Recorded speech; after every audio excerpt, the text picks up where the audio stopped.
Chào mừng quý cô chú đã trở lại với Radio Tuổi Vàng. Tôi rất vui khi được trò chuyện cùng quý cô chú hôm nay.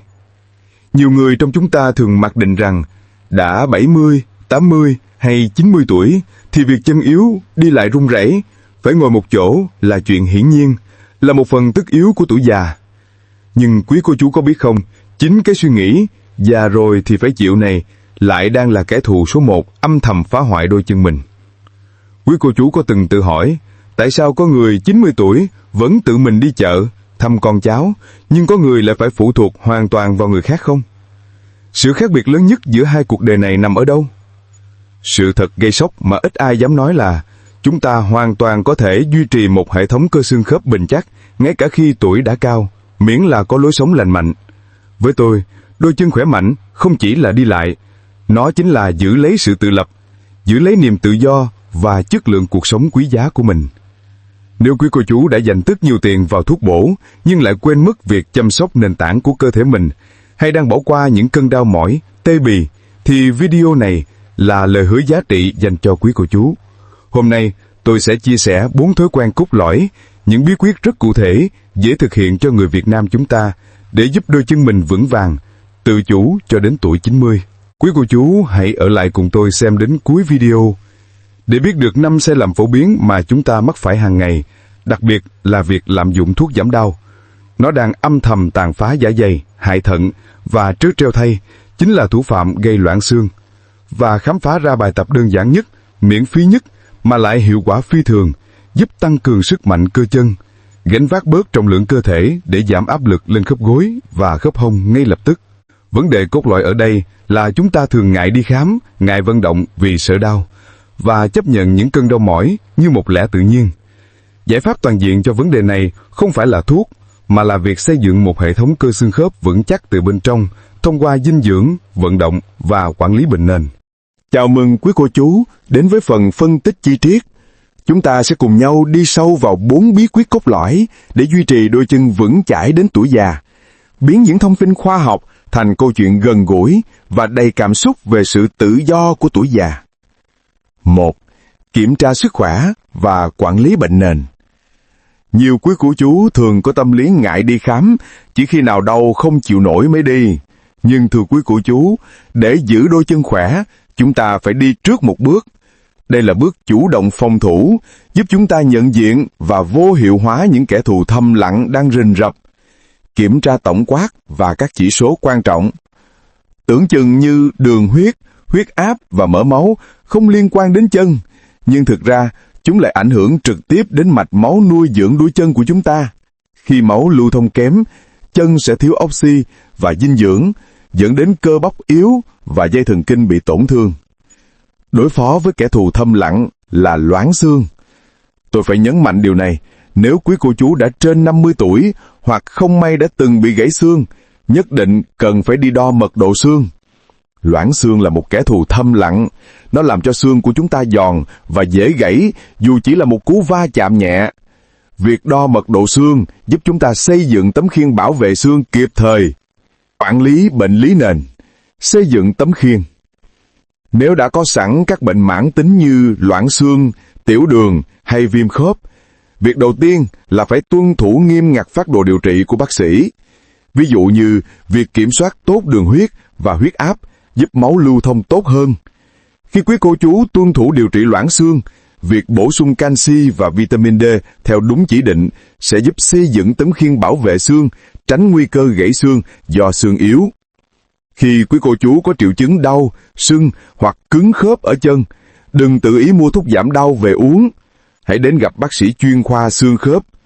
Chỉ có bác sĩ mới chẩn đoán chính xác được vấn đề đang mắc phải là thoái hóa, viêm khớp hay là bệnh gút. Chẩn đoán đúng thì điều trị mới kịp thời và hiệu quả. Quý cô chú thấy không, việc uống thuốc giảm đau chỉ đang giải quyết cái ngọn. Vậy làm sao để chúng ta xây dựng cái gốc vững chắc cho đôi chân mình? Bí quyết nằm ở chính những món ăn hàng ngày mà chúng ta sắp tìm hiểu ngay sau đây. 2. Xây dựng bằng dinh dưỡng khoa học. Sau khi để chủ động phòng thủ bằng cách đi khám và kiểm soát bệnh nền, bước tiếp theo là tấn công và xây dựng một hệ cơ xương khớp vững chắc từ chính những gì chúng ta ăn uống hàng ngày. Canxi chính là gạch để xây nên ngôi nhà xương khớp. Chúng ta dễ dàng bổ sung qua sữa, sữa chua, phô mai, cá hộp ăn cả xương như cá mòi, cá hồi hay các loại rau lá xanh đậm như cải bó xôi, cải thìa. Có gạch rồi mà không có người vận chuyển thì gạch cũng chỉ nằm ở ngoài cổng. Vitamin D giúp cơ thể hấp thu canxi từ đường ruột vào máu rồi mới đưa đến xương. Cách đơn giản và miễn phí nhất để có vitamin D là tắm nắng buổi sáng sớm khoảng 15 đến 30 phút mỗi ngày. Omega 3 là chất béo tốt, có tác dụng kháng viêm cực kỳ hiệu quả. Khi khớp bị đau, bị sưng, tức là nó đang bị cháy. Omega 3 sẽ giúp dập tắt các phản ứng viêm này, từ đó giảm đau nhức khớp. Nguồn cung cấp là cá béo như cá hồi, cá thu hoặc hạt như hạt chia, óc chó. Để các khớp xương hoạt động trơn tru, chúng ta cần lớp đệm là sụn khớp. Vitamin C là chất thiết yếu cho việc hình thành collagen, nguyên liệu tạo ra sụn và xương. Quý cô chú hãy hình dung vitamin C giống như người thợ hồ trộn vữa collagen. Thiếu thợ này, sụn khớp sẽ bị bào mòn và xương yếu đi. Vitamin C có nhiều trong cam, kiwi, ổi, dâu tây, ớt chuông và bông cải xanh. Xương khớp có chắc đến đâu mà cơ bắp teo tóp, yếu ớt thì chúng ta cũng không thể đi lại vững vàng được. Do đó, phải ăn đủ chất đạm từ thịt nạc, cá, trứng và các loại đậu để duy trì khối cơ bắp khỏe mạnh. Quý cô chú đã nạp đủ nguyên liệu tốt, nhưng liệu quý cô chú có đang mắc sai lầm là vì sợ đau mà bỏ mặc cỗ máy này không? Thói quen ngại vận động chính là một sai lầm lớn. Chúng ta cùng tìm hiểu cách bảo dưỡng cỗ máy này một cách khoa học ngay sau đây. 3. Vận động và tập luyện vừa sức. Một sai lầm phổ biến là tâm lý ngại vận động vì sợ đau, sợ té ngã. Nhưng thưa quý cô chú, việc chúng ta ngồi yên một chỗ vì sợ đau lại chính là nguyên nhân khiến cơ chân ngày càng yếu đi và các khớp lại càng trở nên cứng hơn. Vận động đều đặn chính là liều thuốc giảm đau và cải thiện chức năng khớp. Quý cô chú chỉ cần đạt ít nhất 150 phút hoạt động thể chất mỗi tuần, tương đương 30 phút một ngày, 5 ngày một tuần. Các hoạt động này bao gồm đi bộ nhanh, đạp xe, khiêu vũ hay làm vườn. Đi bộ hàng ngày là bài tập đơn giản, miễn phí mà lại vô cùng hiệu quả. Quý cô chú không cần đi nhanh, chỉ cần bắt đầu chậm rãi 5 đến 10 phút mỗi ngày rồi tăng dần. Khi cơ chân khỏe, nó sẽ gánh vác bớt trọng lượng cơ thể, từ đó giảm áp lực đè nén lên khớp gối và khớp hông. Động tác nén xuống và giãn da đều đặn khi đi bộ, giúp tăng cường bôi trơn cho sụn khớp.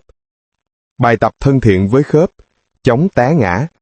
Những môn thể thao gây ít áp lực và chấn thương cho khớp bao gồm yoga, thái cực quyền và bơi lội. Đặc biệt, thái cực quyền rất tốt cho việc rèn luyện khả năng giữ thăng bằng. Điều người lớn tuổi lo sợ nhất chính là té ngã, nên tập giữ thăng bằng chính là tập để chống lại nguy cơ này. Nguyên tắc vàng, đừng bao giờ ngồi quá lâu một chỗ. Cứ sau 2 tiếng đồng hồ, quý cô chú hãy đứng dậy, đi lại loanh quanh trong phòng, vươn vai vài cái. Việc này ngăn chặn máu huyết lưu thông kém, khớp bị cứng và cơ bắp bị teo nhanh. Ngay cả khi quý cô chú cảm thấy khó khăn trong việc đi lại, tôi vẫn có giải pháp. Ở phần tiếp theo, tôi sẽ hướng dẫn quý cô chú 3 bài tập đơn giản, hiệu quả, có thể làm ngay trên chiếc ghế mình đang ngồi. Sau đó, chúng ta sẽ cùng điểm qua 5 cái bẫy lớn nhất đang âm thầm tàn phá đôi chân mà quý cô chú phải tránh bằng mọi giá. 4. Tránh sai lầm và kết hợp mẹo dân gian. Bây giờ là lúc chúng ta phải nhận diện những sai lầm phổ biến mà chúng ta mắc phải hàng ngày. Nó âm thầm phá hoại sức khỏe đôi chân. 5 sai lầm cốt lõi cần tránh. 1. Ngày vận động. Ngồi yên quá nhiều khiến cơ chân yếu đi nhanh chóng và khớp trở nên cứng nhức. 2. Đi giày dép không phù hợp. Tránh giày quá chật, dép lê không gót hoặc giày đế đã mòn vẹt. Những đôi giày không hỗ trợ đúng cách có thể gây đau gót chân, viêm cân gang chân và thậm chí làm lệch khớp khi đi bộ. Hãy chọn giày vừa vặn, có đệm ở gót và đế chắc chắn. 3. Đi chân trần lâu trên sàn cứng.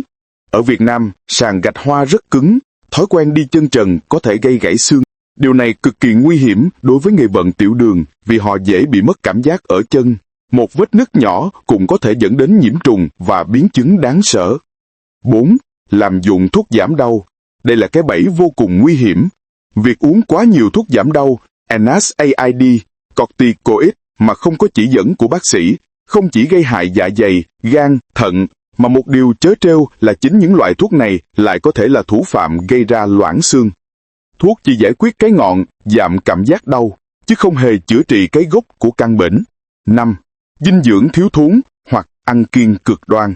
Rất nhiều quý cô chú vì sợ mỡ máu, sợ tiểu đường mà tự đặt ra chế độ ăn kiêng quá kham khổ, chỉ ăn cơm trắng với rau luộc. Việc thiếu hụt nghiêm trọng canxi và chất đạm sẽ dẫn đến teo cơ và loãng xương, khiến đôi chân không thể vững vàng được. Sau khi gỡ bỏ những sai lầm, chúng ta có thể kết hợp những mẹo dân gian quen thuộc để hỗ trợ đôi chân. Ngâm chân nước ấm. Dùng nước ấm pha muối hạt, gừng tươi đập dập hoặc lá lốt. Ngâm 15 đến 20 phút giúp làm giãn các mạch máu ngoại vi, thúc đẩy tuần hoàn máu và giảm đau nhức khớp. Lưu ý cẩn trọng, phải kiểm tra nhiệt độ nước khoảng 40 độ C.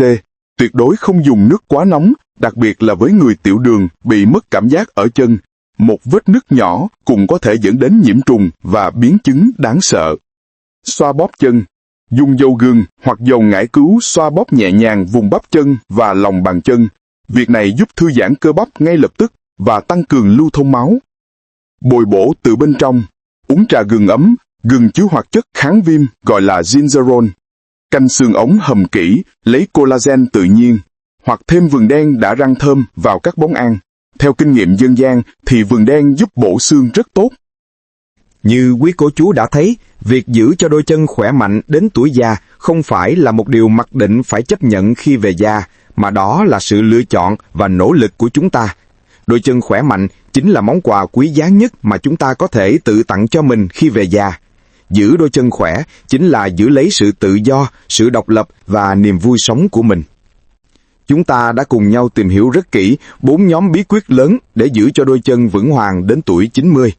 Thứ nhất, phải kiểm tra sức khỏe và quản lý tốt bệnh lý nền một cách nghiêm túc, đặc biệt là đo mật độ xương nếu quý vị trên 50 tuổi. Thứ hai, xây dựng một chế độ dinh dưỡng khoa học, đủ canxi, vitamin D, omega 3, vitamin C và chất đạm. Đừng ăn kiêng kham khổ quá mức vì sợ bệnh nền. Điều đó sẽ khiến cơ bắp bị teo và xương bị xốp, dẫn đến loãng xương. Thứ ba, vận động và tập luyện vừa sức, đặc biệt là đi bộ hàng ngày, bài tập đơn giản, miễn phí nhưng lại vô cùng hiệu quả để tăng cường sức mạnh cơ chân. Hãy nhớ, đừng bao giờ ngồi quá lâu một chỗ. Và cuối cùng, chúng ta phải tránh 5 sai lầm phổ biến, đặc biệt là thói quen lạm dụng thuốc giảm đau và đi chân trần trên sàn cứng, đồng thời kết hợp thêm các mẹo dân gian an toàn như ngâm chân nước ấm để hỗ trợ. Quý cô chú thân mến, chúng ta hoàn toàn có thể duy trì một hệ thống cơ xương khớp bền chắc ngay cả khi tuổi đã cao. Hãy luôn lắng nghe cơ thể mình. Khi cơ thể lên tiếng với các triệu chứng đau, sưng, quý vị đừng tự ý mua thuốc giảm đau về uống.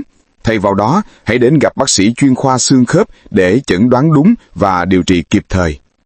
Việc giữ đôi chân khỏe không chỉ có ăn uống hay tập luyện mà nó là sự tổng hòa của cả một lối sống. Quý vị cần phải uống đủ nước mỗi ngày, ngủ đủ giấc và luôn giữ một tinh thần lạc quan vui vẻ. Nếu quý vị cảm thấy video này hữu ích, tôi mong quý vị hãy nhấn một nút thích để nội dung này lan tỏa đến nhiều người cao tuổi hơn. Quý vị hãy để lại bình luận của mình ở bên dưới. Tôi có một câu hỏi nhỏ. Ngoài những bí quyết mà tôi vừa chia sẻ, quý vị còn có kinh nghiệm dân gian hay bí quyết cá nhân nào khác để giữ cho đôi chân của mình luôn khỏe mạnh không? Xin hãy chia sẻ ở phần bình luận bên dưới nhé. Và quan trọng nhất là hãy chia sẻ video này cho bạn bè, cho người thân của mình, những người mà quý vị yêu quý. Nếu đây là lần đầu tiên quý vị đến với kênh, đừng quên nhấn nút đăng ký kênh và bật chiếc chuông thông báo để chúng ta có thể tiếp tục đồng hành cùng nhau trên hành trình sống vui, sống khỏe. Xin cảm ơn quý vị đã chú ý lắng nghe. Xin chào và hẹn gặp lại.